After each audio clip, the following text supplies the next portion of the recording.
চাকার ট্রলারে করে নিয়ে যাওয়ার সময় একটি উড়ালপুলের নিচে আটকে গেল ট্রলার সমেত ভারতীয় বায়ুসেনার পরিত্যক্ত একটি পণ্যবাহী বিমান। সোমবার রাত 1:30 নাগাদ দুর্গাপুর স্টিল কারখানায় মেন গেট সংলগ্ন উড়ালপুলের নিচে 22 চাকার ট্রলারে করে নিয়ে যাওয়ার সময় একটি উড়ালপুলের নিচে আটকে গেল ট্রলার সমেত ভারতীয় বায়ুসেনার পরিত্যক্ত একটি পণ্যবাহী বিমান। সোমবার রাত 1:30 নাগাদ দুর্গাপুরের স্টিল কারখানায় মেন গেট সংলগ্ন উড়ালপুলের নিচে ওই ট্রলারটি আটকে পড়ে, ফলে সারা রাত যান চলাচলের সমস্যা হয়। মঙ্গলবার বেলার দিকে ওই ট্রলারটিকে সরানোর পর যান চলাচল স্বাভাবিক হয়।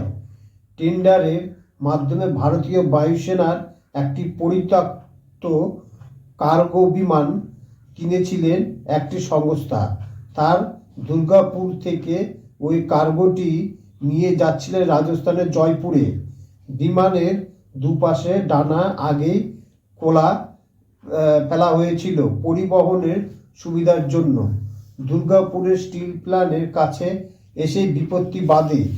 উড়ালপুল থাকায় গাড়িটিকে সার্ভিস রোড দিয়ে ঘুরানো নিয়ে যাওয়া হবে বলে স্থির করেন চালক। সাবধানে নিয়ে যাচ্ছিলেন, কিন্তু মাঝামাঝি জায়গায় আটকে যায় কার্গো বিমান সমেত ট্রলারটি। বহু চেষ্টা করে কোনো দিকে সেটিকে বের করা যায়নি।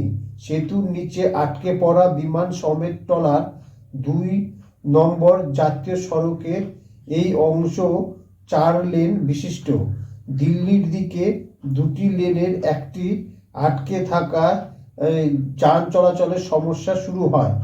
সকালে এই খবর ছড়িয়ে পড়তে এলাকার লোকজন ভিড় জমায় আটকে পড়া ওই পণ্যবাহী বিমানটিকে দেখার জন্য।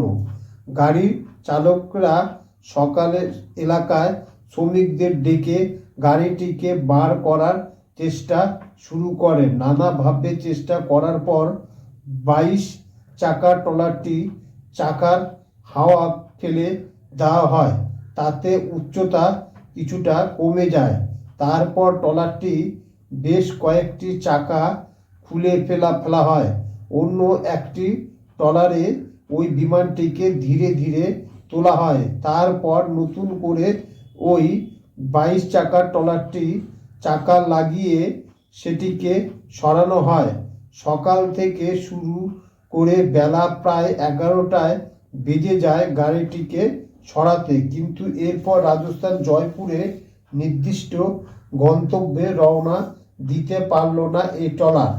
2 নম্বর জাতীয় সড়ক কর্তৃপক্ষ আটকে দিল ট্রলারটিকে।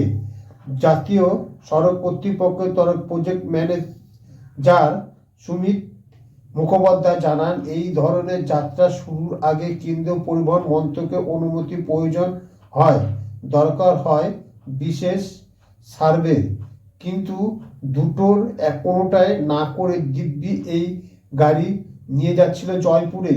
আমরা বাধ্য হয়ে এই কার্গো বিমান পরিবহনকে ট্রলারে আটকে দিয়েছি। যে উড়ালপুলের নিচে এই বিপত্তি, সেটি দুর্গাপুর স্টিল প্ল্যান্টের অধীনে। এই উড়ালপুল ধরে ইস্পাত কারখানার শ্রমিকেরা যাতায়াত করেন। এই ঘটনায় ওই উড়ালপুলের কোনো ক্ষতি হয়নি বলে জানা গিয়েছে।